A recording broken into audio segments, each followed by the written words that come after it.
The storm wasn't just rain.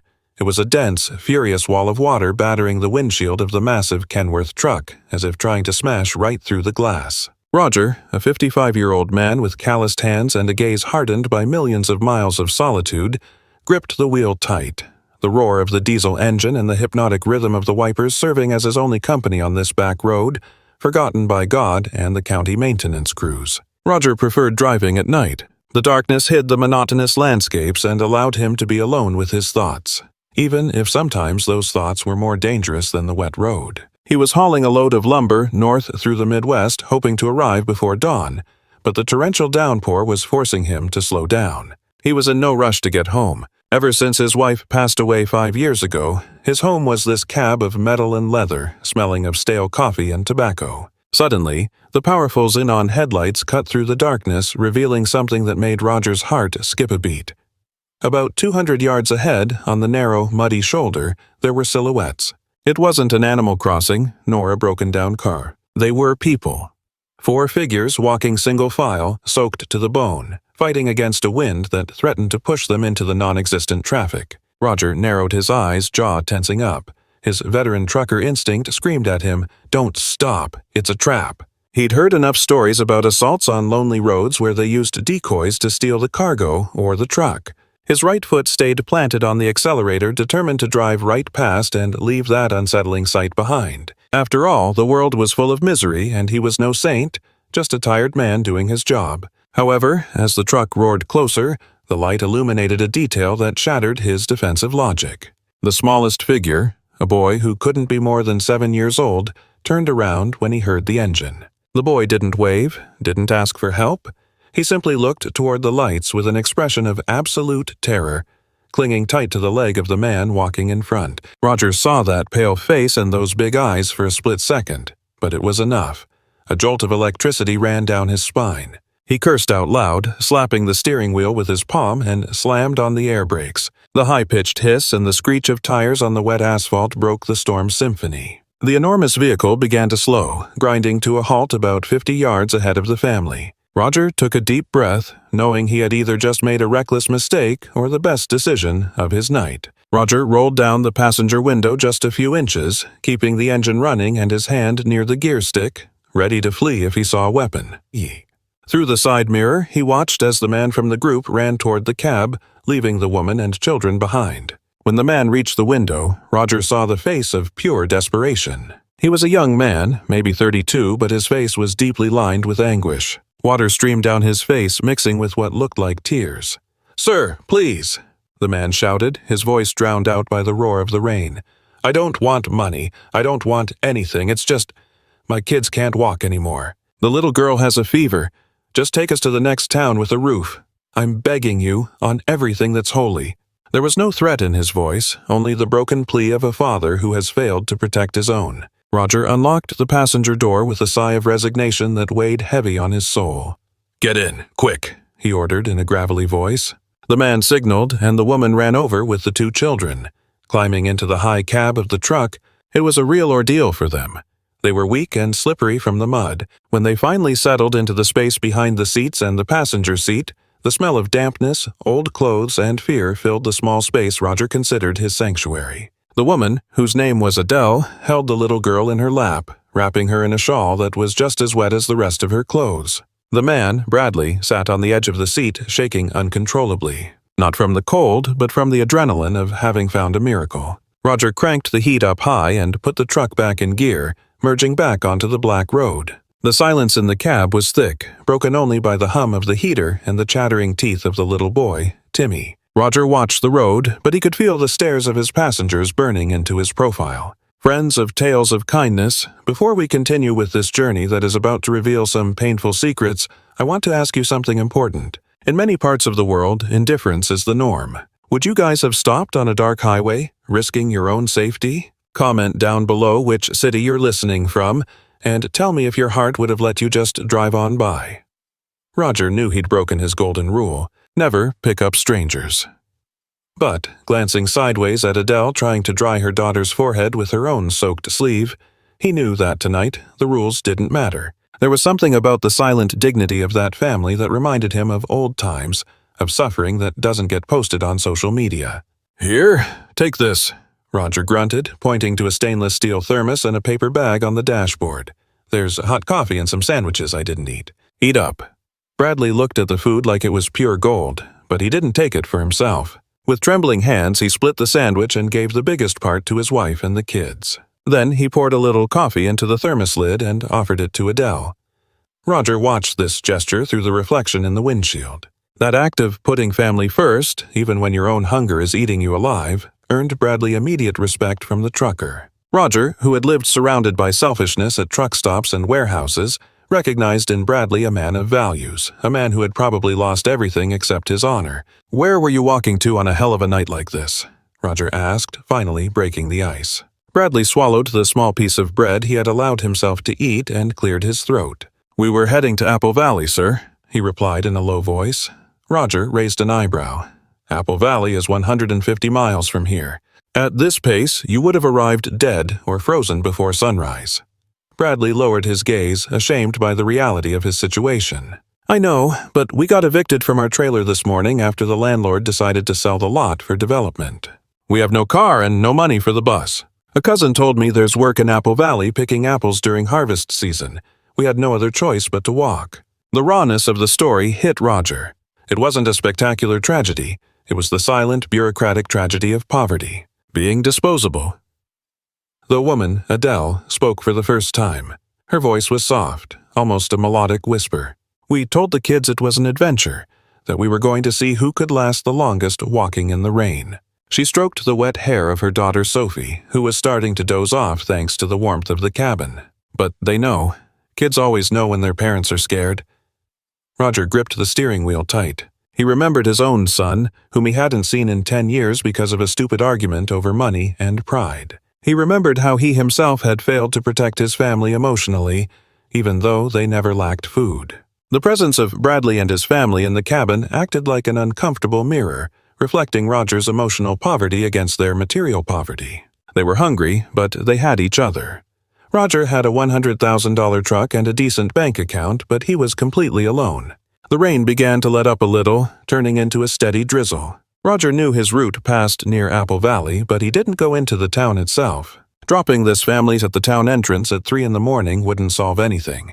They'd still be on the street, wet and with nowhere to go. An idea began to form in his mind, a dangerous idea that went against his solitary nature. He looked at the worn canvas bag Bradley was hugging against his chest. It was everything he owned. "What do you know how to do, Bradley?" asked Roger, staring at the endless road.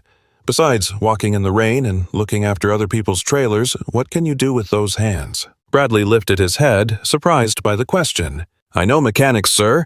I used to fix the farm equipment back in my old job, and I know carpentry.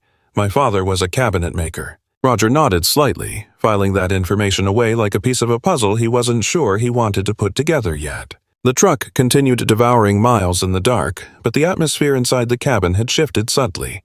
It was no longer just a shelter from the rain. It had become a mobile confessional. Roger didn't say anything else about Bradley's skills, but his mind was working at full speed, calculating risks and possibilities. An hour later, the neon lights of a truck stop called the Last Mile Diner appeared on the horizon, a place Roger knew well. Greasy food, strong coffee, and hot showers. "We're stopping," announced Roger, breaking the silence. Bradley tensed up visibly. "Sir, we don't have money to buy anything. We'll stay in the truck and watch your things while you rest." Bradley's humility was painful. He was used to being invisible, to waiting outside while those with money lived their lives. But Roger shook his head as he parked the steel beast between 2 other semis. "Nobody stays waiting in my truck like a guard dog," Roger grunted, killing the engine. The sudden silence was deafening. "If I eat, my passengers eat. That's a rule of the road. Besides, those kids need to use the bathroom and wash their faces. Don't argue with me, son." They climbed down from the truck. The rain had stopped, leaving the air cold and clean. As they entered the diner, the eyes of the other truckers and the waitress locked onto the strange group. The veteran Roger, followed by a family that looked like they'd just walked out of a war zone, with damp clothes and mud-caked shoes. Roger walked with his head held high, daring anyone to say a word. He chose a booth in the corner and signaled for them to sit down. Adele tried to wipe the mud off the little girl's face with spit and her sleeve, ashamed of the filth in such a well-lit place. The waitress, an older woman named Lou, who had known Roger for years, came over with her notepad in hand. She looked at the family and then at Roger with a raised eyebrow, but asked no questions. "The usual, Roger?" she asked. "Yeah, Lou. And for them, bring the daily special. 4 plates, soup, meat and potatoes, plenty of bread, and hot milk for the kids." Bradley tried to protest again, whispering that it was too much, but Roger raised a calloused hand to silence him. "Bradley, pride is a luxury we poor folks can't afford when there are kids involved. Swallow your pride and let them fill their bellies. Tomorrow, you can worry about paying it back. Today, just worry about feeding your troops." Bradley lowered his head, defeated, and whispered a thank you that sounded more like a prayer than a word. When the food arrived, the scene was both heartbreaking and beautiful. The kids, Timmy and Sophie, stared at the steaming plates with wide eyes, but they didn't start eating until their father nodded. That level of discipline and respect in the middle of such need impressed Roger even more. They ate hungrily but minding their manners, wiping the plates clean with pieces of bread until they shone. Roger barely touched his coffee. He was fed just by watching the color return to the children's cheeks and seeing Adele's shoulders relax for the first time in hours. He realized it had been years since he'd shared a table with anyone. His loneliness, which he called independence, suddenly felt like a cold, empty prison compared to the warmth of this broken but united family. "You say you're a carpenter," Roger commented as Lou cleared the plates. Bradley wiped his mouth with the paper napkin. "Yes, sir. I make furniture, fix structures, carve wood, whatever needs doing. On the farm, I did all the repairs on the barn and the fences, but the new owner brought in his own people and said my work was old-fashioned." Roger let out a dry laugh. "Old-fashioned. Nowadays everything is plastic and glue. Real wood scares people who want everything fast." Roger pulled out a toothpick and chewed on it thoughtfully. "And mechanics, how good are you?" Bradley straightened up. "Keeping an old tractor running without original parts teaches you to improvise." "Sir, I know how to listen to an engine and tell what's hurting it before I even open it up." We're taking a pause in this roadside diner. Friends of tales of kindness. Bradley's story is the story of millions of craftsmen and manual laborers who are displaced by modernity or greed. But real talent never disappears. It just waits for the right opportunity. I want you to reflect. Has anyone ever given you a chance when no one else believed in you? Or have you been that helping hand? Comment the word opportunity if you believe destiny sometimes disguises itself as coincidence. And tell me what state you're joining us from on this journey. Roger paid the bill, leaving a generous tip, and signaled for them to head back to the truck. But before climbing in, he did something unexpected. "Pop the hood," Roger ordered Bradley, pointing to the front of the massive Kenworth. Bradley looked at him confused, but obeyed. The diesel engine, a beast of hot metal and oil, lay exposed under the parking lot lights. "I've been hearing a little noise in the alternator belt for the last 500 miles. A high-pitched squeal when I shift into fourth. No mechanic at the company shop can find it. They say I'm crazy. What do you see?" It was a test. Roger knew exactly what it was. A worn bearing that was hard to spot with the naked eye. He wanted to see if Bradley had an expert eye or if he was just a desperate talker. Bradley didn't ask for tools.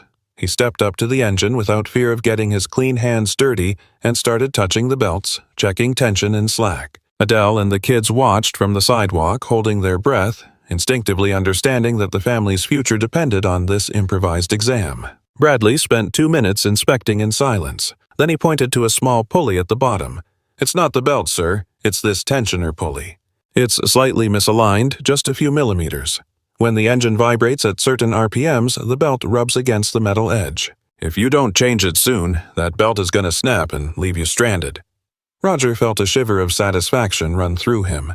3 certified mechanics hadn't seen it, but this man, standing in the rain with a barely full stomach, had diagnosed it in 2 minutes flat. "Close the hood," Roger said, hiding a smile beneath his thick gray mustache. "You're right. It's the pulley." Bradley wiped the grease from his fingers onto his worn-out pants with a look of relief. "Do you want me to try and adjust it, sir? With a wrench, I could probably—" Roger raised a hand. No time for that. I have to deliver this load before 6 a.m. But you passed the test." Bradley didn't understand what test that was, but he didn't dare ask. They climbed back into the truck. This time, the atmosphere was different. They weren't just charity passengers anymore. Bradley had earned his spot in the cab on his own merit. Mutual respect was starting to cement a relationship that would change everyone's path. Roger started the engine and steered back onto the dark highway.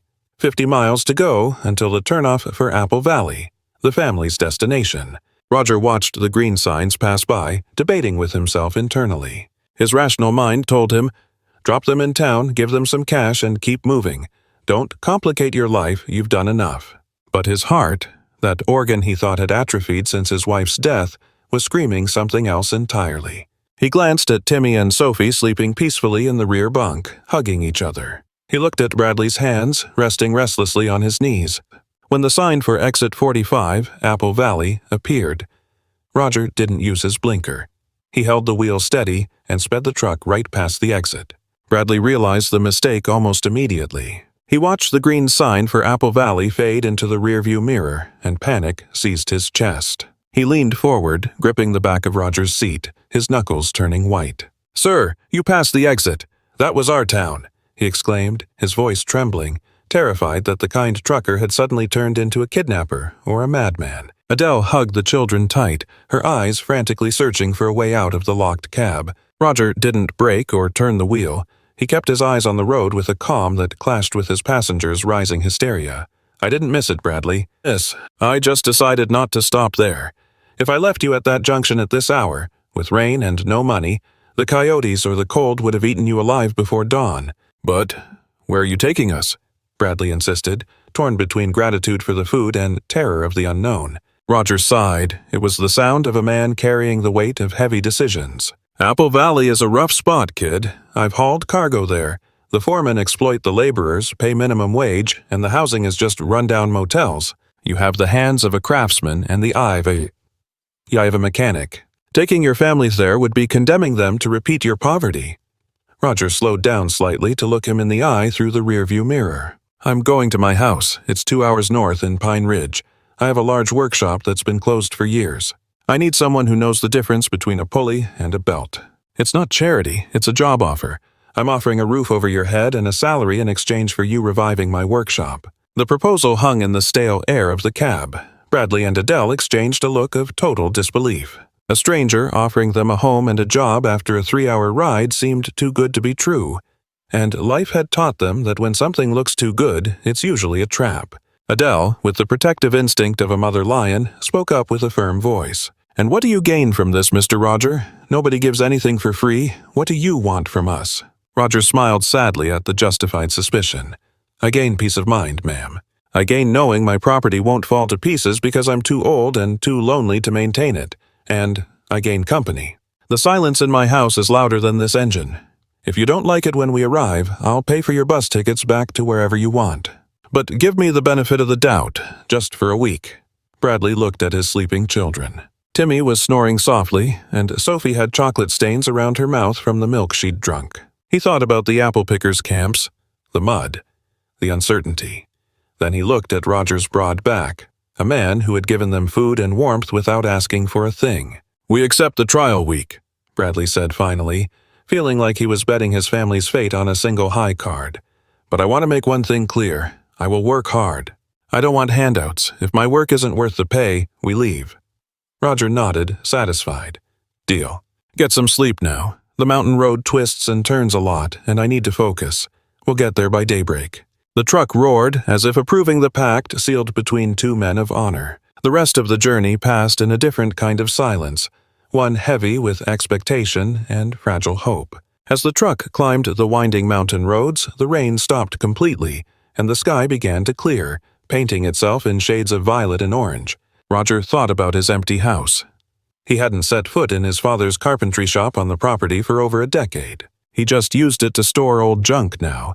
Maybe he was crazy for bringing 4 strangers into his sanctuary. But remembering the look in Bradley's eyes as he diagnosed the engine, Roger felt a spark of excitement he hadn't felt in years. It was the thrill of a project, of a future. Maybe, just maybe, God had put this family in his path not to save them, but to save himself. Let's take a moment to reflect here. Tales of Kindness Community. Roger's decision is a risky one. Opening the doors of your home to strangers requires a faith in humanity that few people have these days. What stops us from trusting our neighbors? Is it fear or experience? I want to read your honest opinions. If you were Roger, would you have taken the family home or left them in a safe place with some cash? Comment the word trust. If you believe the world needs more acts of blind faith like this one. The sun finally broke the horizon as the Kenworth turned onto a dirt road, kicking up a cloud of golden dust. They arrived at a sprawling property surrounded by pines and ancient oaks. In the center stood a large ranch-style house with shingle roof and wooden siding. It stood majestic, but neglected. The paint was peeling off. The garden was a jungle of weeds, and one of the second-floor windows was boarded up. To one side, a huge wood and metal shed served as a workshop and garage. "Welcome to the Haven," Roger announced, parking the truck in front of the shed. Bradley and Adele stepped down, stretching their numb legs, and gazed at the place in awe. Despite the obvious neglect, the house had good bones, as a carpenter would say. You could breathe in the pure air and peace. The children ran toward an old tire swing hanging from an oak tree, laughing for the first time in days and pretending to be cowboys in the Wild West.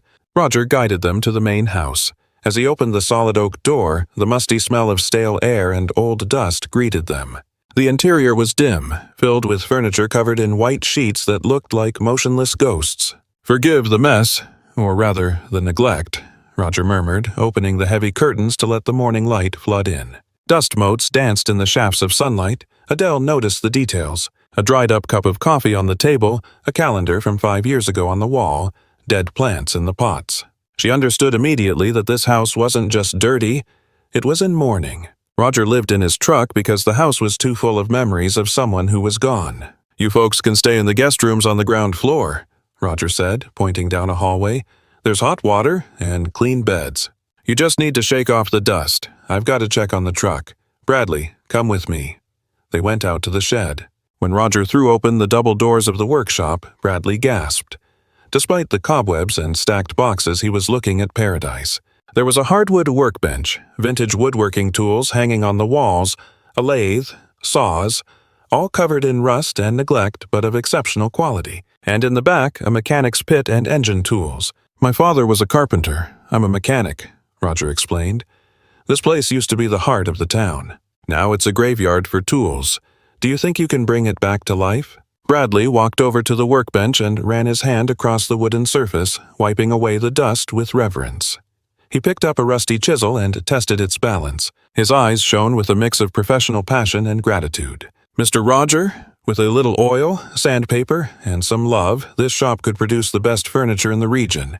And with that pit, I can maintain your truck right here, saving you thousands a year in shop fees." Roger smiled as he watched Bradley's posture change. He was no longer the beggar hunched over in the rain. He was a master craftsman in his element.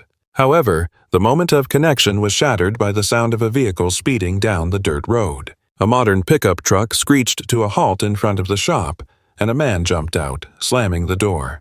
The man who stepped out was young, about 38, dressed in designer clothes that looked completely out of place in these dusty, rural surroundings. It was Stephen, Roger's only son. His face, though it bore the same strong features as his father's, was twisted in a grimace of disgust and arrogance. He barged into the shed without asking permission, ignoring the beauty of the antique tools, and headed straight for Roger. "What the hell is going on here, Dad?" he shouted, his voice booming off the wooden walls. Then he turned his scornful gaze toward Bradley, scanning him up and down like he was a plague.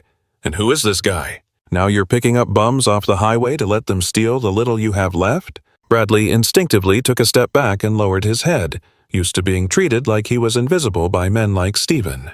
But Roger stepped between his son and his new employee, chest puffed out and eyes sparking with fury. "Watch your tongue, Stephen," Roger warned in a low, dangerous voice that made his son hesitate for a second. "This man is Bradley, the new shop foreman, and he's here because I invited him. This is my house in case you forgot while you were busy spending my money in the city." Stephen let out an incredulous, cruel laugh. "Shop foreman? Please, Dad. This place is a ruin. No one has hammered a nail in here for 10 years. You're clearly going senile, and these opportunists are taking advantage of you." Stephen walked around Bradley, invading his personal space. "Listen to me, pal. I don't know what fairy tale you sold the old man, but you're not getting a single cent out of here.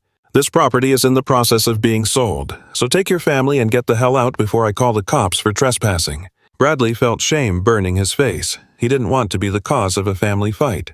"Mr. Roger, maybe it's better if we go. We don't want any trouble with your family," he murmured, looking around for his few belongings. But Roger grabbed his arm firmly, stopping him from moving. "You are not going anywhere. The only one not needed here is him.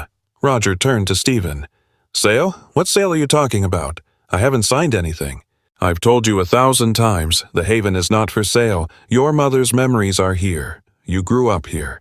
The mention of his mother seemed to harden Stephen even more. Mom is dead, Dad, and you're always on the road. A developer is offering me a fortune for the land to build luxury condos. It's a golden opportunity, and I'm not going to let your nostalgia or your dementia ruin it. Stephen's true motivation came to light, pure had greed. He saw his childhood home not as a home, but as a real estate asset he could liquidate to fund his lifestyle. The presence of Bradley and his family was an unexpected obstacle in his plan to declare his father incompetent to take control of the assets. Look around you, Dad, Stephen insisted, pointing at the dust and boxes. You live like a hermit. You need professional help, not playing house with strangers. If you don't kick these people out today, I'm going to the courthouse to file for your incapacitation. I'll say you've lost your mind and that you're putting your assets at risk. And believe me, with your history of isolation, the judge will believe me. The threat landed like a bomb of ice in the heat of the workshop. Upon seeing the woman and the children, Stephen's expression shifted from anger to absolute disgust. Just great, he brought the whole tribe. What is this, a charity shelter? He snapped, pointing an accusing finger at Adele. I bet they're already plotting to take over the house using squatters' rights. They're nothing but parasites. Adele, who had endured hunger and cold with dignity, couldn't stand this insult to her integrity. She handed the little girl to Timmy and took a step forward, eyes filled with tears of rage, but her voice steady. Sir, we aren't parasites, we are workers. Your father offered us a roof in exchange for reviving this place that you apparently have left to die. Maybe if you visited your father more, he wouldn't have to look for family on the road. Adele's words hit Stephen where it hurt most, in his ego and his hidden guilt. Roger looked at Adele with admiration and then at his son with a final, absolute disappointment. You heard her, Stephen. Get out, now. Roger walked over to a shelf and picked up a heavy wrench, not to use it, but as a symbol that he was on his turf, in his workshop. This is my property. My name is on the deed. My sweat paid for every brick, and as long as I'm breathing, I decide who comes in and who goes out. Bradley stays, Adele stays, you go. And if you try that dirty play in court, I'll spend every last penny of my savings on lawyers to disinherit you. Don't test me, son. You know I'm stubborn as a mule. The determination of the old trucker, that strength that let him drive 20 hours straight, surfaced with full power. Stephen, realizing he had pushed too far and that his father wasn't as weak as he thought, decided to make a tactical retreat. He backed toward his truck, but not without launching one last venomous threat. This isn't over, Dad. Enjoy your new friends while you can. Once the judge sees you've got homeless bums living in squalor with underage kids, child services and the cops are gonna swarm this place. You're gonna regret this. He hopped into his truck, peeled out in a cloud of dust, and disappeared down the road. The silence he left behind was heavy, thick with fear. Bradley slumped onto a bench, burying his head in his hands. I'm so sorry, Roger. We brought this war to your doorstep. We should pack up and leave tonight. Roger walked over, put a hand on Bradley's shoulder, and gave it a firm squeeze. No, Bradley, you folks didn't bring this war. The war was already here. It was just cold and silent before. All you did was bring it out into the open. Roger sighed, staring down the road where his son had vanished. Stephen, he's always chased the easy money. He never understood the value of building something with your own two hands.